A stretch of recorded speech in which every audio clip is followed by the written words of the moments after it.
Giving you the real from A to Z surrounding the Dallas Cowboys. News, updates, rumors, transactions, takes, and more. So strap up, Cowboys Nation, and start your day off with A to Z Sports. Live with Will Steele. 3, 2, 1. Here we go.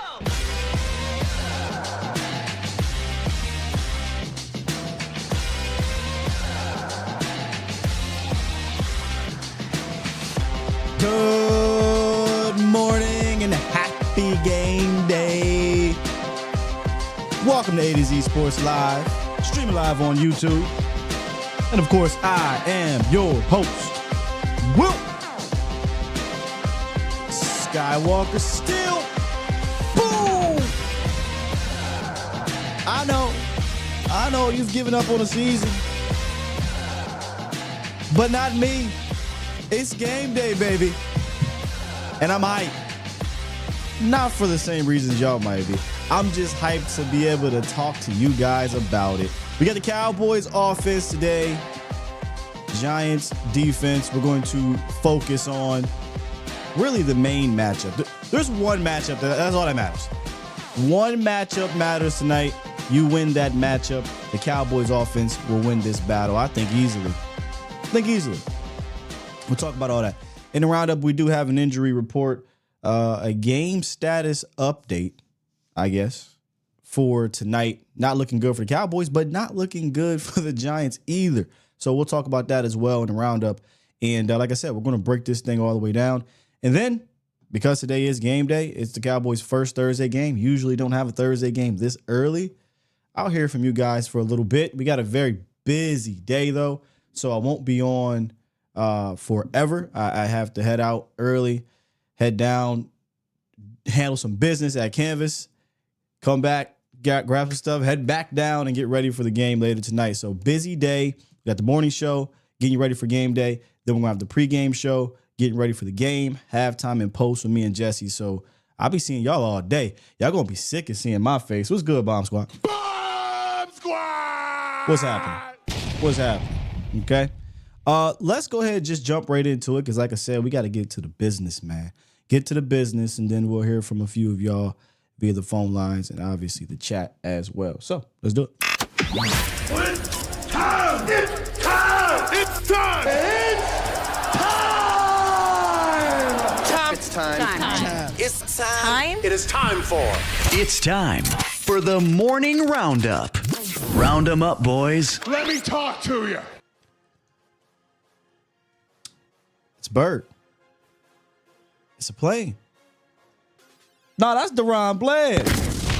Ooh, it's getting close, man. Hey, Deron, we need you, bro. We need you. The Cowboys gave an update on Deron Bland yesterday, more specifically Coach Mike McCarthy, whose 21-day practice window can be opened up next week. It'd be nice if we could shorten that thing to 7. We need you back, big dog.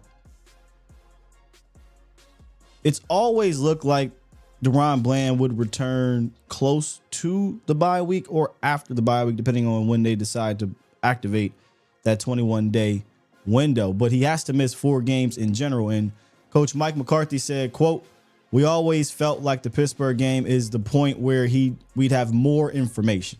With the mini bye week, we're hoping things will rev up there." If I had to guess, they'll have 10 days off until they play week 4 against Pittsburgh. They'll know where he's at. I think they'll activate that 21-day window by next week because it can lead them into the bye week in case he's not quite ready to come back yet. So all makes sense. I expect to see Deron Bland either right before the bye or after the bye if they want to give him an extra week of rest. Unfortunately, you won't have him today, or tonight, I should say. And you also will not have, most likely, safety Marquise Bell and cornerback Caitlin Carson. Oof. Not good, Bob. Yesterday, it was reported possible game time decision, but they did not practice for the third day in a row, and they are now labeled as doubtful. Everybody else is pretty much good to go. Diggs, Lamb, Lawrence, Mozzie, Stevens, which I keep glossing over that, but I'm just saying something interesting there. I would try something with him, but maybe not this week, short week, maybe next week. Either way, no Marquise Bell, no Kalen Carson. Again, unfortunately for Bell, probably won't feel that during the game because he doesn't play as much. You might feel it special teams wise, but that's why you have other corners or safeties to, step up for that, and linebackers. But Carson, you will feel. Meaning, Carson was already the third or the fourth corner, right? He was already the fourth corner on the depth chart. Now you're going deep down into your fifth corner in the depth chart. And when you take a look at the options for the Cowboys, this is what you're likely going to get. Andrew Booth will likely be your starter, which, I'm rooting for you, Andrew Booth, and we'll get to him in a second. So this is what I expect to happen. I expect Andrew Booth to be the starter. What I would like them to do is have Israel Mukuamu be the guy. Hence why you don't see him here, because I don't think they're going to do it. They've been working Izzy at slot primarily, and I just don't think they're going to put him out there. I will put him out there. I don't trust Andrew Booth down the field. But maybe with the lights bright, he steps up and plays. But then on the practice squad, because I do believe they will call somebody up this week, right? You're going to have Kalen Carson down, meaning you're digging deeper into your depth chart, which means everybody bumps up, so you got to bring somebody up. I think they're going to bring up one of these three, Amani Oruwariye. I'm saying that right? Josh Butler, Keemon Hall. Now, Keemon Hall is a slot guy, so I don't think it'll be Keemon Hall. I think it'll be between Butler and Amani, and I'd probably go with Amani. Just calling up. They may not even play, just to give you that depth for special teams or just in general in case somebody gets hurt. But I think what you're going to see is Andrew Booth as the guy, then Israel Mukuamu as the next guy if something were to happen to Andrew Booth or Trayvon Diggs. Because Izzy has kind of that. He has some ability to play outside on his resume. Not a whole lot of snaps, but he's done it. You could say, well, Jordan Lewis, but I don't think you should do that. I think you keep Jordan Lewis in the slot, especially because Wan'Dale Robinson is a guy that's going to play in there a lot, and he battled him and Wan'Dale battled last year at the crib. Not in week one. Jordan Lewis didn't play really much in week one at all because we didn't have any injuries. But later in the year, I think week 10, a lot of battles. I don't even think J. Lou gave up a catch, but he did have a couple penalties. But that battle just makes sense because you got quick guy on quick guy, veteran guy that understands the slot position. This is the type of matchup where I talk about I don't want Izzy in the slot. This is the type of matchup. You don't want a 6'4", my opinion, safety / boundary corner dealing with these twitchy ass slot guys with two-way goes. That's not his game. You want Izzy in the slot against a bigger guy, against a big slot, the Chris Godwins of the world, right? Like that's where you want to use Izzy in the slot, in my opinion. So just my guess, just taking a look at this, I think they're going to go with Booth. I think they'll call up either Amani or Butler, and then on the actual active roster, Israel Mukuamu would be the backup to Andrew Booth. That's kind of how I see it. T-Jack, yeah, I'm a big fan of Amani Hall. He's just a slot guy, though, right? I think he's going to predominantly be in the slot, so I don't know that they'll utilize him on the boundary. So if they're not going to utilize him on the boundary, I don't think you call him up because they feel like they have their two slot guys in J. Lou and Izzy. You know what I mean? Devin said, really don't like Booth starting. Not with what Neighbors is doing. Yeah, and we talked about this yesterday, the possibility of Carson not playing, which Carson's a rookie anyway, so I would have tried to get him on Carson too, even though they're both rookies. With Carson not playing, if I'm Dayball, as much as they move Neighbors around, why would you even play around with Diggs? You could say Diggs isn't having the start maybe that he wants or whatever, but that's still Trayvon Diggs over there. I'm going to go attack the guy who got traded, the first or second round pick, whatever he was, bust essentially. I'm going to target that guy. So I would definitely motion Neighbors to get that matchup 100%. But we talked about the Cowboys defense against that offense yesterday. Today is about the Cowboys offense against this Giants. I'm going to say competitive defense. I think it's a competitive defense. They didn't give up a touchdown in week 2, but they lost because of a bunch of field goals. The week 1 game, Sam Darnold had a good game against them, but they've been progressively better since. Now, I guess you can put an asterisk next to the Browns game because the Browns are the Browns. Deshaun Watson's not good. They harassed Deshaun Watson. But I actually just taking a step back. Y'all know how I feel about the madman they had last year, who now is the defensive coordinator in Michigan. But they have a new defensive coordinator, and he comes over from Tennessee, Shane Bowen, and he's bringing an aggressive style defense. Not that they weren't aggressive last year. I think they were more reckless. Whereas Bowen now has another guy on the defensive line. Prior to these injuries, and we'll get to the injuries for them a little bit later, I think he's a little bit better out there on the secondary, but not that great tonight. He's going to have an issue. And I don't know, he just brought, I think, a soundness to the defense from a pass game standpoint. But make no mistake about it. It starts with these guys. You might be like, well, where's the safeties? Or where's the linebackers? That don't even matter. It's about these guys right here.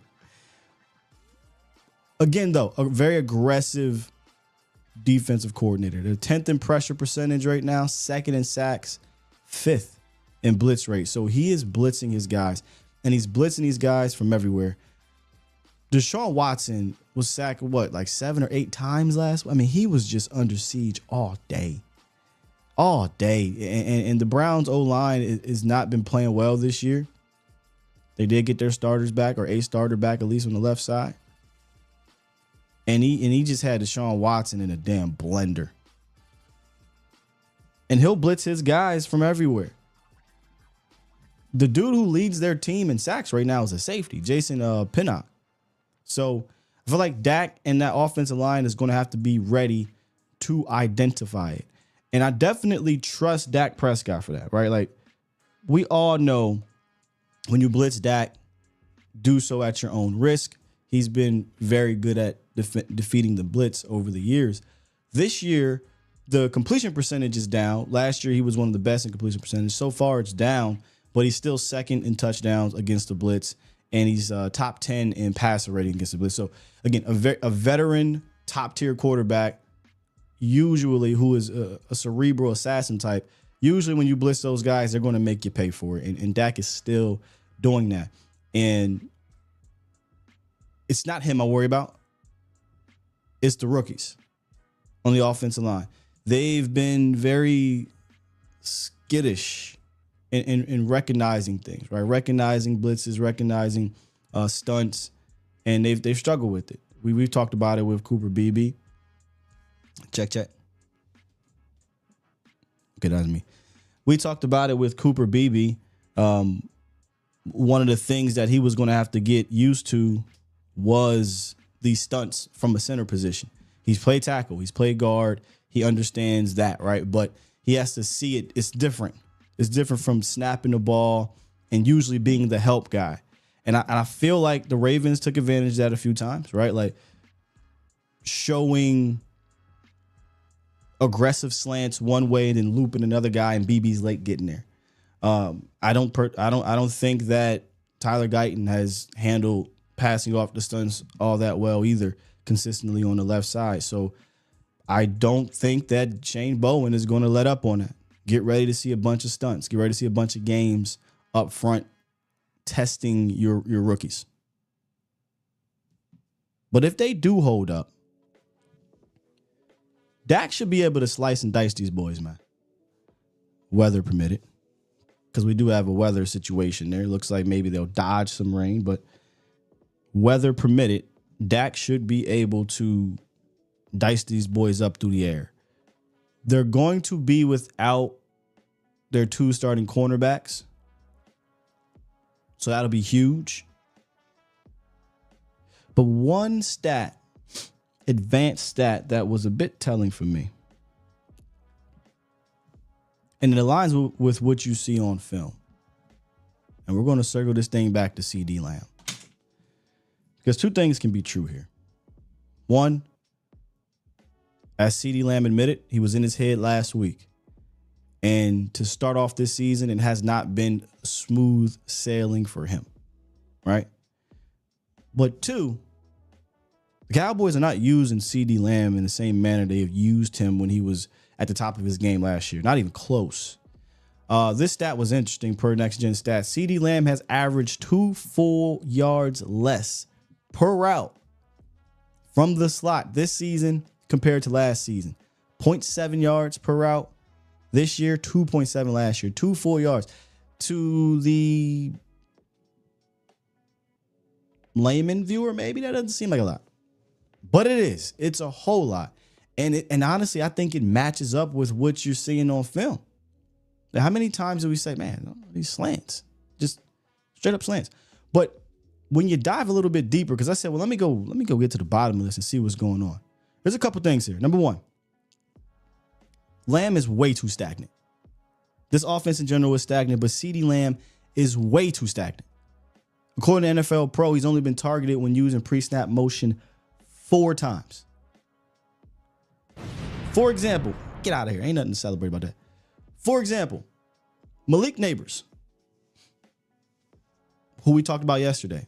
They love to get him in motion. He's been in motion more than almost any receiver. He has as many targets in motion last week as CeeDee Lamb has had all year. For a guy who can do so many different things for you, you would expect to see him utilize a little bit more. That's not necessarily happening. So that's number 1.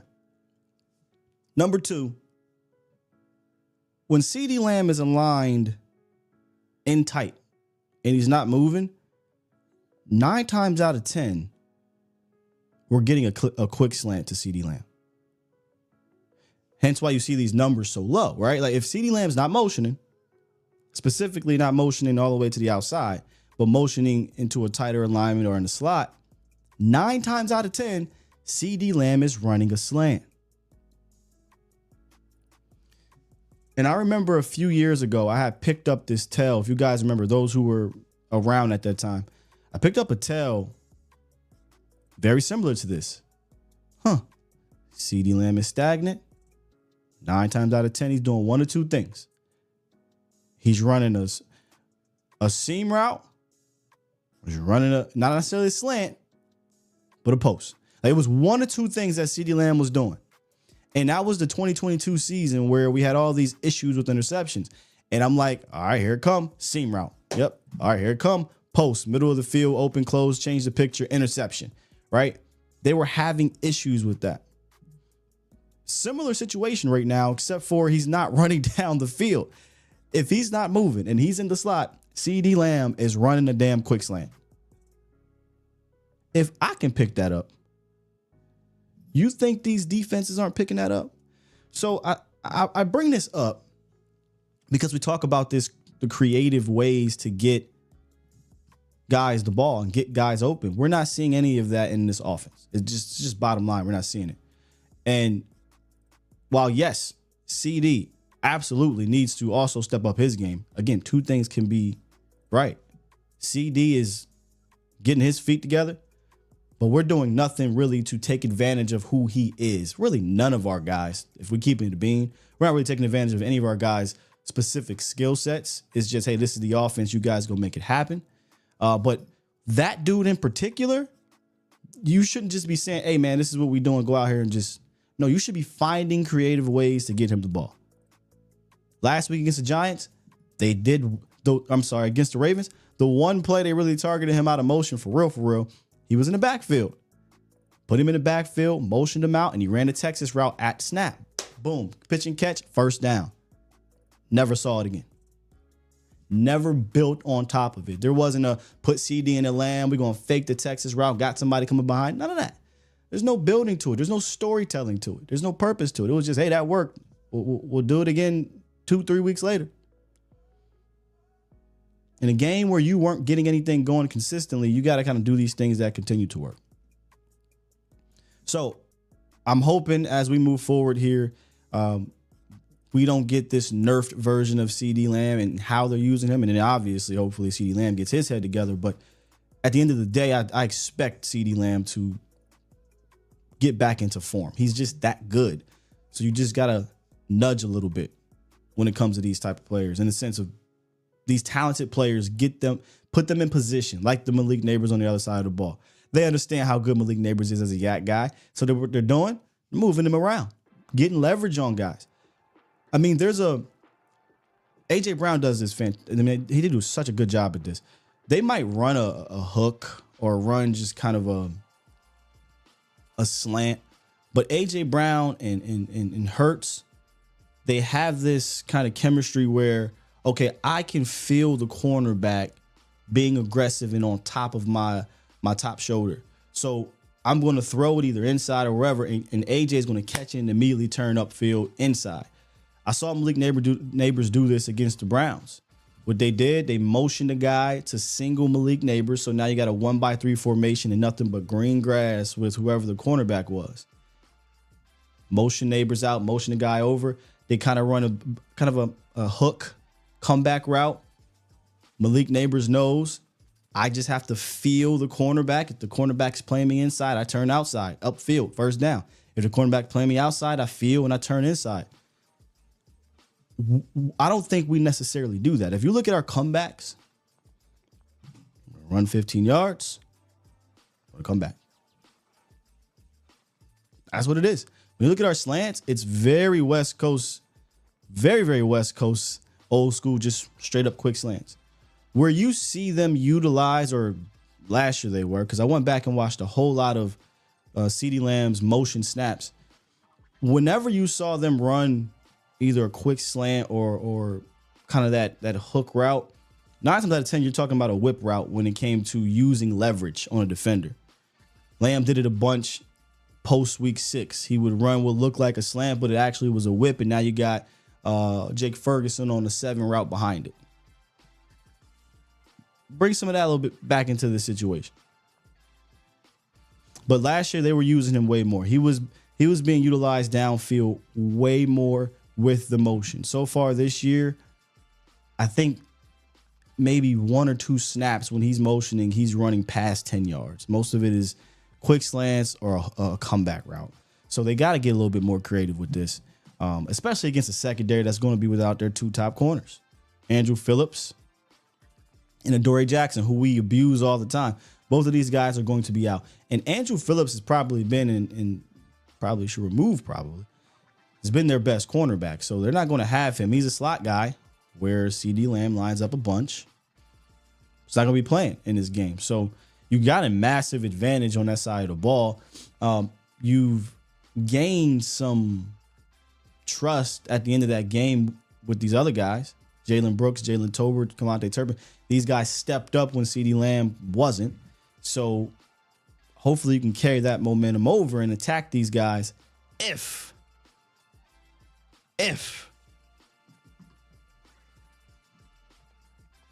you can hold up. This is a damn good defensive line.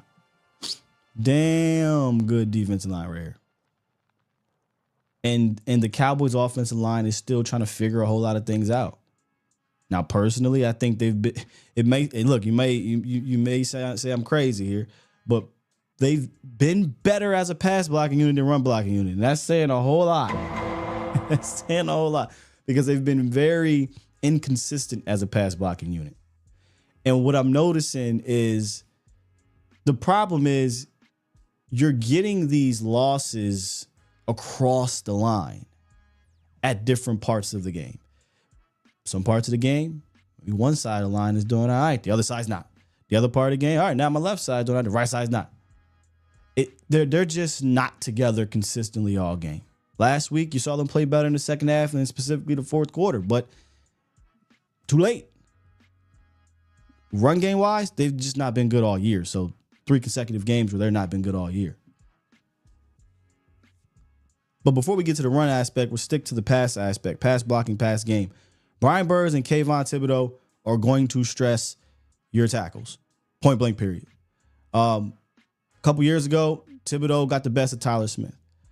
Last year, I thought the offensive line handled Thibodeau very well. Well, he has a running mate now, y'all. Brian Burns is a pretty damn good guy. Now, the Cowboys played against Burns last year with the Panthers, I believe. So they're familiar with him. But it's all about Big Dex. Dexter Lawrence. I'm trying to make sure, because it might be Giants fans listening here, and I don't want to blow their heads up. Dexter Lawrence might be the best defensive lineman that's not a household name in the National Football League. Let me say that. Dude is a freaking menace as a nose tackle, specifically against the pass. Like Vita Vea was that guy for a few years. He's surpassed Vita Vea by a lot. That's how good he is. And he's going to be going up against Cooper Beebe probably a whole bunch in this game. Now, Tyler Smith and Dex are going to have some battles. I think Tyler Smith is going to win a lot of those because he's an all-pro too. Dex is an all-pro. Tyler Smith is an all-pro. But last year, in the first matchup, it was Chuma Edoga. And Dexter Lawrence was just whooping on Chuma Edoga. So it's going to be a very interesting matchup here. Because Kayvon Thibodeau, Brian Burns are going to stress Terrence Steele and Tyler Guyton. So how much help do you give those guys there when you got to deal with the Dexter Lawrence? And Elijah Chapman, undrafted free agent rookie, he's been impressing. I mean, he's so damn good. They said, Jordan Phillips, you can go. Trade you to our division rival. You try that. That's what they said, right? So this one, man, this to me, this is the game right here. Cowboys Nation. This the game. If you can handle this group, even with a generic stagnant ass pass game, you should be able to get at that secondary. Now, if they choose to take the other pill and not be so damn generic and stagnant and non-creative, the Giants did put on film a play that the Cowboys can get them at. They got him last year with it, and the Vikings got after him in week 1. Against an aggressive defense, you want to use that aggressiveness against them. Play action, run action, dummy screens, etc. And this is kind of one of those ones where they're going to use Jefferson as a decoy. Jefferson's lined up in the backfield. We've seen CeeDee Lamb lined up in the backfield a bunch before, right? And Jefferson... sure I didn't put it. Is going to go in motion, get an at-snap motion, which is going to carry. As you can see, he's pointing at Jefferson. That's my guy. We're going to carry him over. And they're going to sell the screen to Jefferson. So we're going to sell this screen here. And you know what that's going to do to the guy next to him? We're going to bite. Let the play run. We're selling the screen right here. And as we sell it, boom, we're getting upfield. He's beat. When you see this aggressive nature, and again, you got to use their aggressiveness against them. When you see that, it's pitch and catch at that point. Now, they got pressure on that play, but probably like, Sky, I remember that play. Yeah, you should remember that play. The Cowboys ran it a few times last year. I think they tried to run it once in week 1. I don't recall seeing it since, but it usually works if they set it up right, and they do so here. This time, instead of CeeDee Lamb in the backfield, they're going to have CeeDee Lamb in the slot, and they're going to use motion with Schmo, is what y'all call him, right? They're going to use that motion, that orbit motion with Deuce Vaughn, and by doing so, you're going to see everybody react to it. Everybody's going to react. Every single last player except this cornerback right here, and boom, CeeDee Lamb fits right in that pocket for pitch and catch. So that is on film. If they kind of get in this weird bind and need to get creative and make a play, whether it be in that red area or what I call the green area. Once you pass that 40-yard line, you can do plays like this that could turn into big plays. So we've seen sometimes the Cowboys can do these type of things, not consistently, but it's obviously in their wheelhouse. So pull it out. You just saw on film the Giants will bite on something like that. They are an aggressive defense. They blitz at a high rate. They play aggressive in that manner.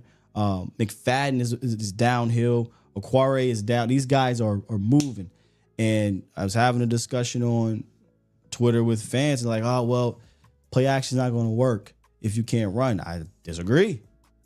It's not about shotgun, put the ball in Rico Dowdle's belly, pull it out. That's not real play action. You got to attach a run action with it, or do something like this with your pass game concepts where you're attacking the aggressiveness of the secondary. But if you're just going to line up out there and just run a whole bunch of slants, be stagnant, have CeeDee Lamb just stay in one spot, in my opinion, you're just giving the Giants damaged secondary an easier way to defend you. You know how we talked about you watch these other teams come out with this aggressive, confident nature to attack where you're weakest at, your weakness? I would like to see Dallas do that in this game.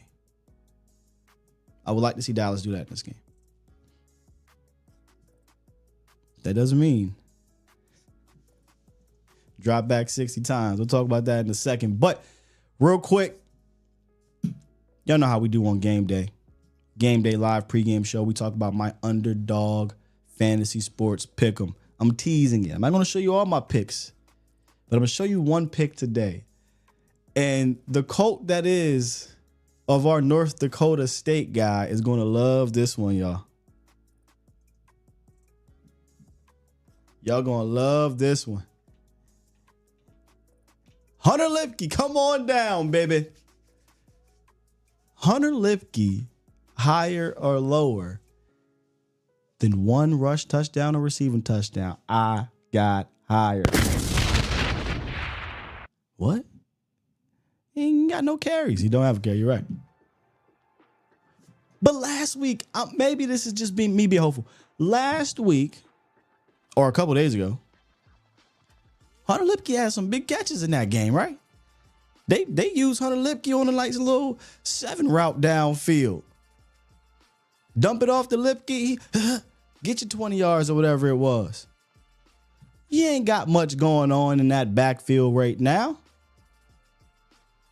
So my thought process is we're moving the ball, we're matriculating down the field. We get down to around the 10-yard line. Everybody's expecting Ezekiel Elliott.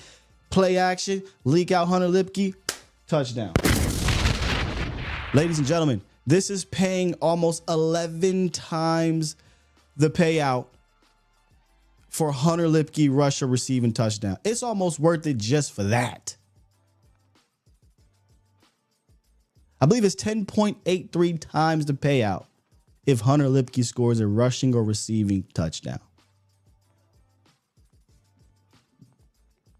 Get in on this with me, man. Get in on this with me and the 1 million+ fans who've made game days more entertaining by playing along on Underdog Fantasy Sports. Sign up with our code ATOZ Dallas, which is in the description, and they will match your deposit up to $1,000. Pick them, watch them, win them. Underdog Fantasy. And check this out. I might be wrong here, so somebody let me know. Hunter Lipke scored 1 touchdown last year, right? Yeah. So he scored 1 touchdown last year. What week did Hunter Lipke score the touchdown? Week 4. I'm just saying, it's week 4. Hunter Lipke's coming off of a good game. Book it. He's getting a tutty, bro. He's getting a tutty. I mean, look, it's almost worth it.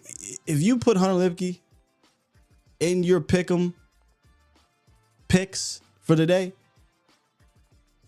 Charlie, go to Underdog Sports. Go see how much more you can win if you hit that thing. That's what I'm saying, man.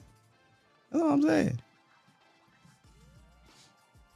Hunter Lipke, Tutty. All right, let's get back to, and then I'll wrap it up and we'll get into the phone lines. I see a lot of y'all want to get in here. Let's get back to the Giants defense. I talked a whole lot about their pass defense, but their rush defense has been not that great, right? Like, it's been spotty. I mean, the Washington game is going to make things look even worse. They rushed for over 200 yards. Their running backs had 170 plus yards in that game. They allow 5.3 yards per carry against running backs, man. So, they're not that great against it, which is weird because Dexter Lawrence is that guy, but Dexter Lawrence has been fantastic as a pass rusher for the most part, but he also does a good job at clogging things up in the middle. Here's a problem, though. You got a team who is not that great on defending the run on the edge, number one. This is per Next Gen Stats. They've performed better on the interior this season, a 38.2 success rate on design rushes between the tackles compared to 43.3% outside the tackles. And they've also, from what I've seen, especially in the Washington game, as well as last week, although they didn't run the ball a whole lot, they don't tackle all that good. They miss a lot of tackles. Here's the problem. The Cowboys running backs are not forcing a lot of missed tackles. And depending on what metric you're looking at, they ain't forcing a missed tackle at all. But per PFF, Rico Dowdle has missed 2 tackles on 23 attempts. Zeke has forced 0 missed tackles on 19 attempts. Deuce Vaughn, who's had to do the most damn work in missed tackles, he's forced 4 missed tackles on half his carries, 8 attempts. And they haven't really run the ball with Hunter Lipke at all. So I said this on Twitter. Depending the weather, which maybe the Cowboys have dodged a bullet weather-wise. If the weather does start to get a little weird, you're dealing with a big-time pass rush team. You got an offensive line who's been spotty, right, in regards to pass blocking. Sure would be a good time to find something in the run game. Sure would be a good time to find some type of efficiency that will allow you to remain sort of balanced, right? Like, I'm not silly. I'm not sitting here thinking that the Cowboys are going to ever be this run team. Like, I don't buy it until they show it. But you can't go into all these games one-dimensional, especially games on the road, short week, where maybe the weather is against you and the team has a great pass rush. The more you put your quarterback under siege in that way, the harder it is for him, the harder it is for your line, the harder it is for your receivers, and the easier it will be for that defense. Because they know, these boys going to drop back 45, 50, 55 times, pin our ears back, and go get them. If there was ever a freaking week to find something on the ground,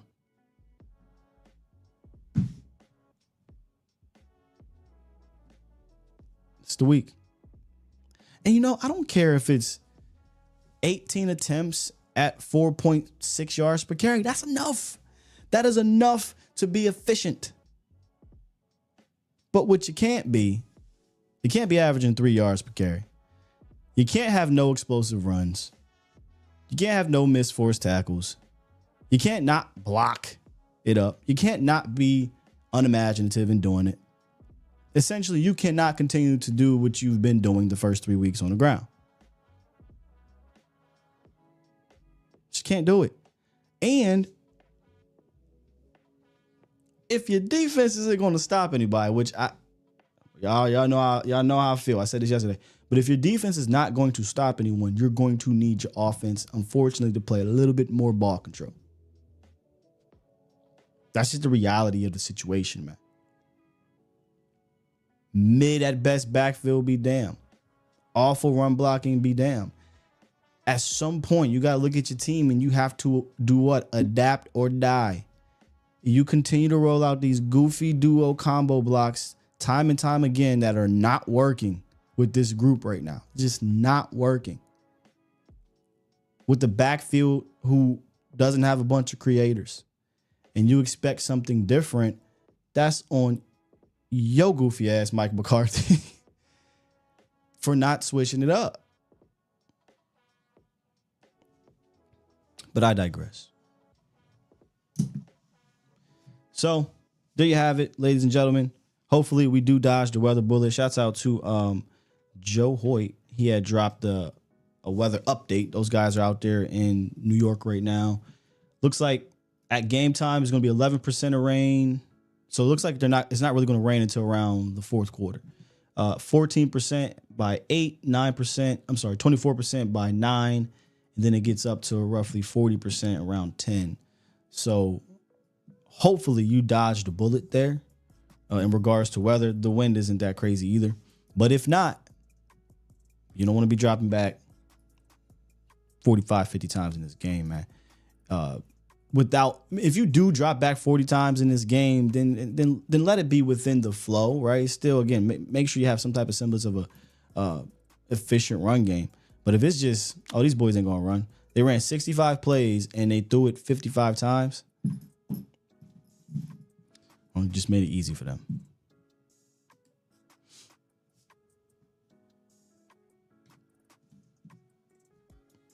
Hey, if y'all get to a point in this game where things just ain't looking too good and you getting frustrated again, and need something to take the edge off, hit up Specs, man. Download the app. They'll deliver some good stuff to you. Specs, your one-stop shop for all wine, beer, food, whatever you need. Whether you're planning a party or just looking for the perfect bottle, Specs got you covered. Great prices, expert advice, and best brands. You can find it all at Specs. Cheers to you. Cheers to savings. All right, let's get a couple calls here. Not a whole lot. We got a busy week. Or busy day. 929, good morning. 929, you live. 929 going once. 929 going twice. So to 904. Good morning. Hey, good morning. What's up, man? Hey, Will, what's going on, man? I ain't heard from you in about what? In about a year? Well, you mean I ain't heard from you? Oh man. Well, hey, Will, hey, I apologize, man. I've been going through some surgeries, man. I really apologize, man, because I've been battling I had like breast cancer surgery and rotator cuff surgery. Oh, whoa. But God bless it wasn't serious, and they removed whatever it was. So now I'm going through the recovery stages. So I'm really trying to get out there real soon to come and at least come to one of the games out there, so I can be able to recover and come out there and see one. Come out to one of the games and stuff. You know what I'm saying? So you just let me know. Right now, let me know ahead of time, man, and I'll let Jesse know. That way we can be expecting you. But it's good to hear that everything went well, surgery went well, you're recovering, and it's not as serious, man. So yeah, that's what's up, man. And I sure appreciate it, man. But they about to give me a heart attack the way they've been playing the last couple of weeks, man, because they really pissed me off how this run defense been doing, man. I mean, like, wow, man. I'm like, man, how in the hell they getting gashed like this, man? I'm like, why is they playing like this, man? I'm like Michael, man. Everybody can't be Superman. You can't be getting in there. One like, oh, I want to be like this right here. Put the S on their chest and think like they could fly through there and do this and do that. Donovan Wilson playing out of position and letting the man be wide open in the end zone. And it's just some ridiculous stuff. I don't even think Mike Zimmer is not even calling that right defense, man. I don't know. It's just like Mike Nolan defense all over again. I don't know what it is, but they really need to get this defense together because, like, when they get ready to play these other teams like San Fran and Philadelphia that's coming up pretty soon. Well, I ain't worrying about Philadelphia because they got their own problems because they had the old offensive coordinator of ours because he still got that little intensity because he be too smart for his own ass anyway. Because, like, he'll go make that little stupid calls. Like, he'll throw, like, that 30 inches. He'll throw a pass, and then next thing you know, he gave that game away in the Atlanta game, so we already know what that is. I'm more worried about Kellen Moore. Saquon Barkley than I'm worried about Kellen Moore. Yeah, Barkley is a dangerous runner. Yeah. But I know Kellen Moore. He like to go and want to pass. He want to be a hero. So he's like, oh, I'm the passing man. So I'm gonna let Jalen Hurts be the hero. He does. He said it. He said one game. I told one of the Eagle creators before, privately. They say, hey, dog, just let you know, Kellen Moore came out after a game and said, if I could pass every play, I would have passed every play in this game. And the quarterback was Cooper Rush. Mm-hmm. So yeah. So Kellen Moore wants to throw the ball. Yeah. Yes, sir. Yes, sir. But now on to this tonight's game. Now, I don't know. Are we getting that defensive tackle back in the game for tonight, or are we going to be pretty light tonight? I don't know, because that's really going to be pretty scary. Are you talking about Jordan Phillips? Giants going to do. Yeah. No. They put him on IR. He has to miss at least 4 weeks, which hopefully that pine would change his mind. But you should. Which this is crazy. Did anybody notice Watkins last week? I didn't notice Carlos Watkins, but Carlos Watkins got poached from a practice squad. Let me see something quick. I mean, yeah, he played 3 snaps. Wait, that. No, he didn't. He didn't play. That we drafted. Or did he play? This is confusing. Yes, he played 9 snaps. Damn, I didn't even peep. So Watkins was up. So you'll get Watkins, Osa, probably going to moonlight. Obviously Linval Joseph and Moonlight Ghost in there, but you're still very light in the butt at defensive tackle. Nothing has changed there. They really too light in the butt in there, because what happened to that Rogers kid that we drafted out of Auburn, and they cut him. But they never brought him back. Yeah, he's with the Bengals. I would have tried to poach him. I don't know why they poached Watkins, but yeah, that sucks, man. Because I liked him when he did well in the preseason, but then they cut him. Yeah. And now I didn't understand that. And that's rare. They haven't cut their draft pick since 2019, so that was very rare. Right. And then I was like, man, I hated when they did that, because they never did that before. Because they was they always talking about they like their guys and stuff like that. Mm-hmm. But then they end up cutting this guy, and then they let him slip away. So now he's off to another team, and they're excelling. Mm-hmm. So, man, they needed that beef right up front, and that's where we're getting gashed at. Because we luckily that Nick Chubb didn't play in that Cleveland game. Oh, Nick Chubb out for a long time. So that is what it is. Yeah, because he's out 6 weeks. Yeah, he's out 6 weeks. So then that's kind of that was like a luck of the Irish right there. But as far as the next couple of games, and then we get punished by damn Baltimore last week, where we could have got right one of the best runners. We could have gotten there, and what's his name? Damn, Derrick Henry. Yeah. I can't take it. Yeah, they could have signed him if they wanted to. Derrick Henry. Yeah. But then I hope we get, what about Dalvin Cook? See, we got Dalvin Cook in the waiting. So next that's week, frustrating. Maybe they call him up next week, but that's a better defense you're playing next week. So I don't know when they're going to do it, if they're going to do it, and even if it's going to matter. But at this point, you got to try something. They can't continue to do the same damn thing over and over, because it's clearly not working, man. But in closing. It's really frustrating because, if this little 3-back system not working, somebody's got to go, and then go and put Dalvin Cook in there and let this thing run out, because something's got to go. Something's got to give somewhere. I know what I would do, but I'll let y'all know. Appreciate the call, though, man, and I'm glad. Good to hear from you, and I'm glad everything is going well, man. And hopefully the boys get this dub for you.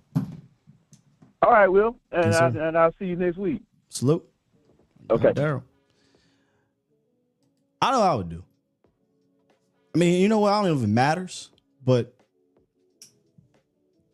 I get rid of Solari. Let me see something real quick. I don't think it's going to matter, but anyway.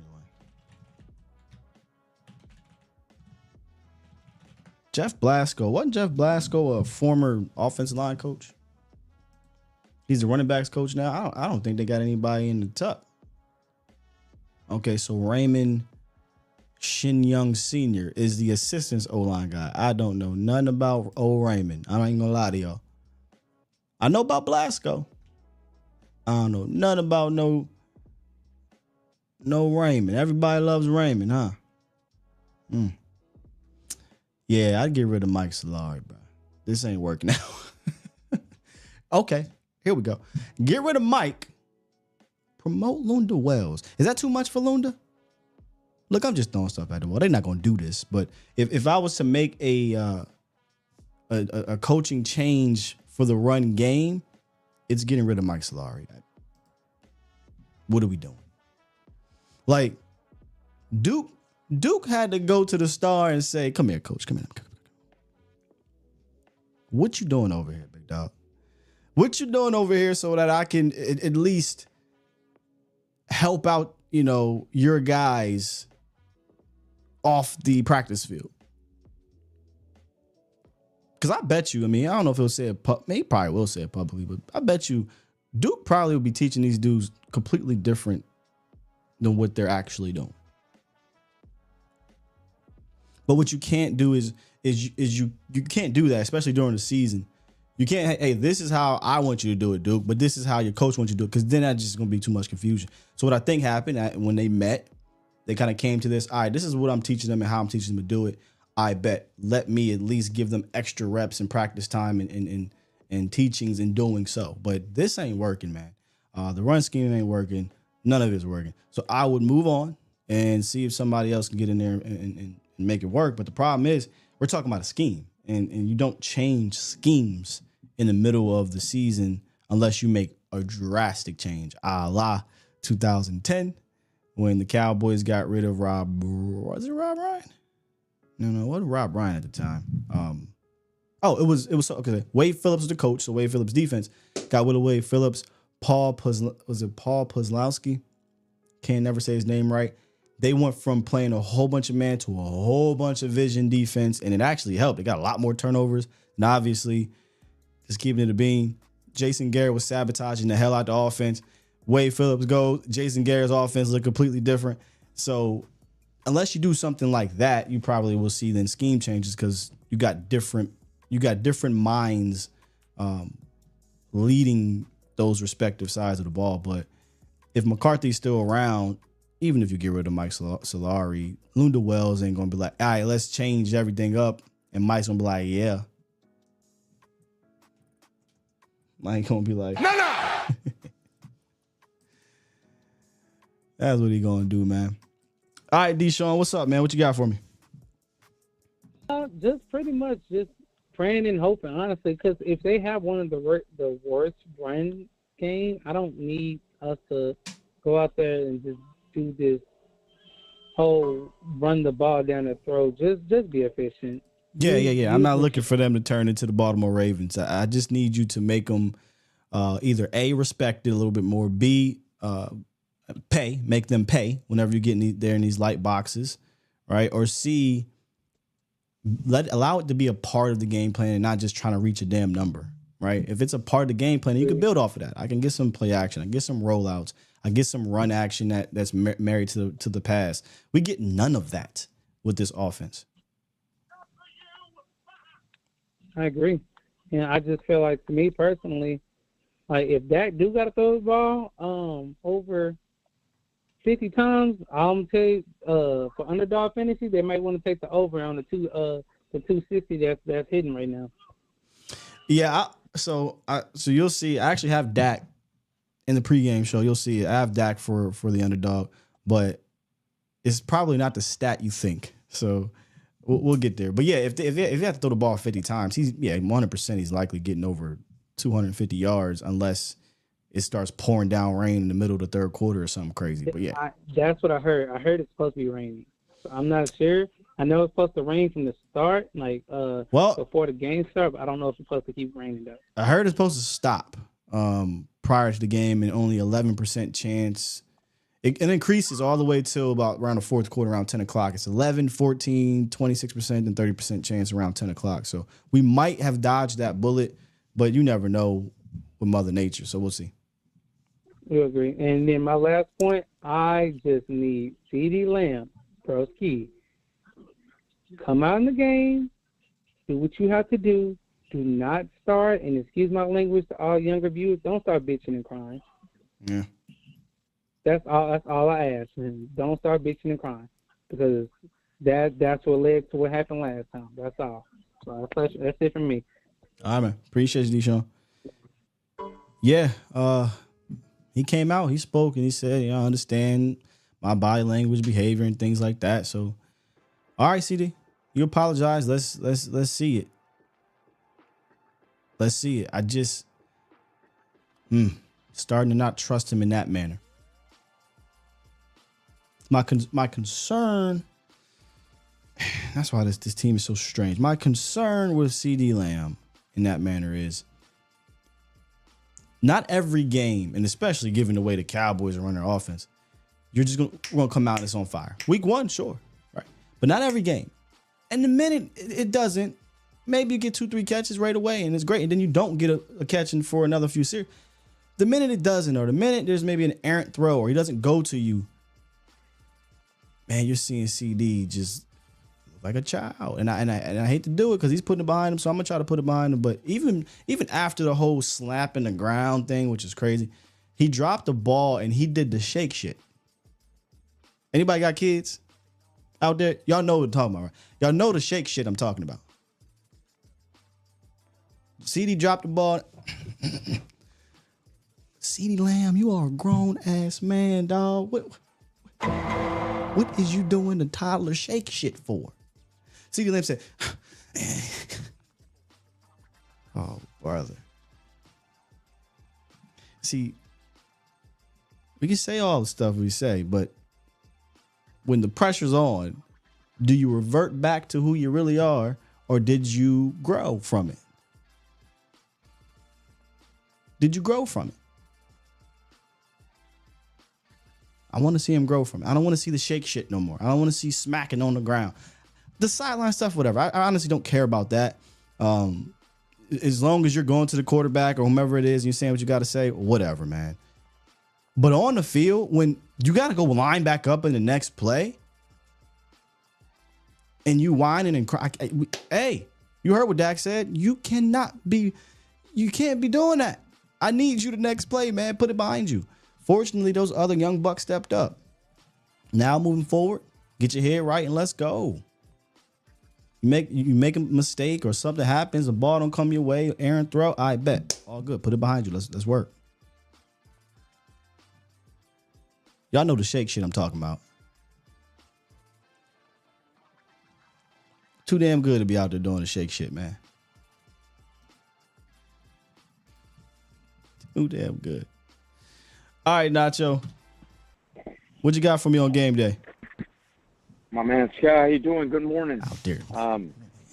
Hey man, I hear you, Sky, man. I hear you with all Let me this. see if I can find this play. All this immaturity stuff and this drama and really early in the season. And hey, listen, whether you hear about complicated scheme, not getting the scheme, personnel issues, coaching, I sometimes even wonder about, as much as the defense has been such a sore thumb that's sticking out, the offense is not too far behind, Sky.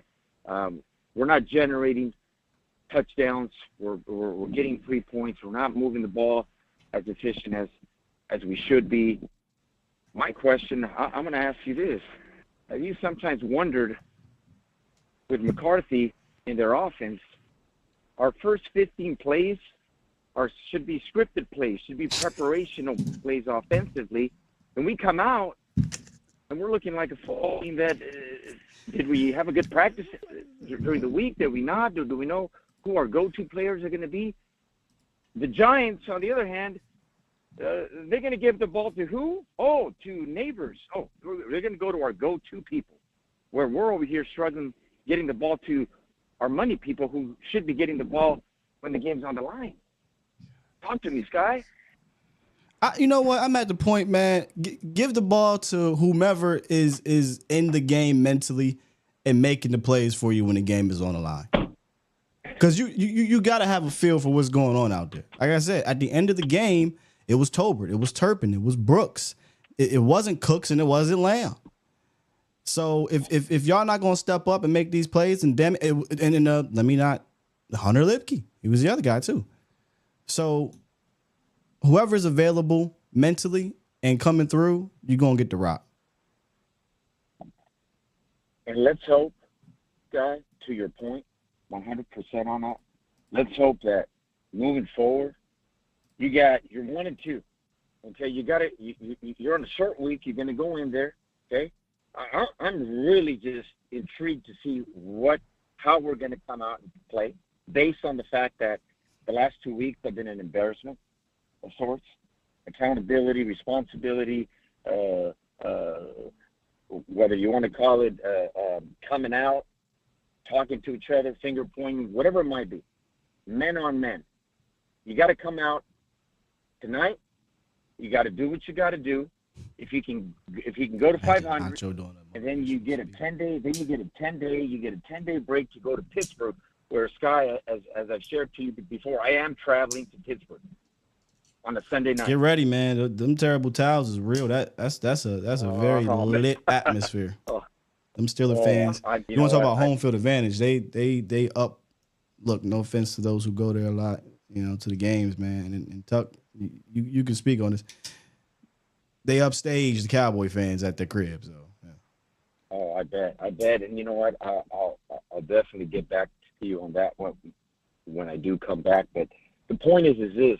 Are we going to go 1-3 heading into Pittsburgh? Are we going to be 2-2 heading into Pittsburgh, and then we be undefeated? The bottom line is, as we've talked about, the team is in the brinks of either getting out of this whole figuring out what's going on through midseason and onto the stretch, as many teams have too many injuries. It's been a bizarre first 3 weeks of the NFL. Parity is at its maximum. Respectfully, I don't care right? about it. So it's like, respectfully, I don't care about any other team at this moment, because we got our own problems. We got to deal with our own house. I don't care about nobody else's injuries. I don't care about nobody else's record. I don't care about none of that, because Dallas has things to clean up and get better at and build on them damn selves. So, respectfully. Hey, lastly, I'm going to leave you with this guy. I hear you loud and clear, and I think most Cowboy fan base are at that point as well. At the end of the day, hey, listen, there's something going on in that locker room, whether it's culture, whether it's whatever the heck is going on out there, but something's got to give. Otherwise, this ship is sinking, and who knows? I'm the optimist. I always think that way, and I'm going to hope that it's going to be where we're going to go through struggles now. Mid-season, we figure things out. We stay around 500, and then we start peaking at the right time. That's my hope. But then again, if that doesn't happen, I'm perfectly okay with having a new voice in there and just changing things up. Something needs to give. Fair enough. I'll leave you with that, Sky. All right. Much love, and have a great rest of your day, and go Cowboys tonight. All right. Right. Appreciate you, Nacho. Yeah, just get it done, man. Just get it done tonight. Short week. Like I said, I'll give myself a mulligan on contradicting myself here. I'm a big on how, but you're at a point you don't want to fall to 1-3, so I don't care. Just get it done. You own the Giants. I don't care what head coach it is, what offensive coordinator, Odell Beckham, Malik Neighbors. I don't care. Like, you should be able to go in there and get it done. You're better than this team. Maybe the records say you're the same. Maybe injuries level this thing out. I still believe you're better than this team. I still believe they're going to get the dub. I don't really care how they get the dub. Just do it. And so that we can get some better morale heading into the gauntlet-ish part of your schedule, in the sense of before the bye week. Because Pittsburgh, Detroit, San Fran, and I forget maybe who the other team might be. Yeah, get real fast. So you can't afford to drop this one. And it's the first division game. You play two AFC teams. You're 0-1 in the NFC already. Cannot go to 0-2. Cannot go 0-1 in division. So go handle business. It's that simple. All right. Oh, quick reminder for those who are around in the area, we will be at Canvas tonight. It's a Thursday. It's not a Sunday. So I'm not familiar with the atmosphere will be like. I've not been there on a Thursday, but I know if I'm there, if Jesse's there, and you coming to watch some Cowboys football, you will enjoy watching Cowboys football with your boy. Plus, really good food. So if you want to go get something good to eat, kick back, chill, A to Z Sports, come through Canvas tonight, man. Let me get to some supers, or at least look to see if there's been any. Make sure I don't miss you. What's today? The 26th? Okay, no. We're good to go on this end. Get right game. You know, I don't even know if we are I don't know if we have the luxury of calling any team a get right game. Maybe the Panthers, but the Panthers just won. Maybe the Panthers, but just get it right, game. Just get it right, man. No matter who's on the other side of that ball. Because one thing I know for sure, they're not going to lay down. They didn't lay down in week one, even though they only scored 6 points. I thought they still showed a lot of grit. And then the last 2 weeks, the Giants did not lay down to any of those teams. So they're going to come out with a fight. You better match that energy. That's all I'm saying, man. All right, Cowboys Nation, I got to get going. Head on down to Canvas actually right this second. Got to meet with them. And then I'll be back on live with Jesse and myself for the pregame show, halftime show, postgame show. And don't forget, put your Hunter Lipke picks in. I'm just saying 10.8 times your bread. These are fun. I ain't gonna lie to you. I have so much fun doing these pick'ems. Because if this thing hit, boy, woo-wee. Tune into the pregame show, though. I have my other picks ready for y'all. And I think, usually I do kind of the most obvious of pick'em statistics. I'm trying to win the bread, man. I got some for you that I think are going to hit. I think Hunter Lipke is the most risky one, but I think Hunter Lipke is going to get it done. Sign up code ATOZ Sports. If you have not already signed up with Underdog Fantasy, do so today, and they will match your deposit up to $1,000. With that said, push the goddamn button. Push the goddamn button. I'm pushing it, man. I'm pushing it. I'll be back, though. I will see y'all later tonight. Finna be a long night. Hopefully not because of the Cowboys, but just a long day. Let me say that. It's gonna be a long day. I will see y'all tonight in the pre-halftime post, and then tomorrow morning to wrap up what I'm hoping is a victory Friday. God dang, it better be. All right, we out of here. Love y'all. Peace.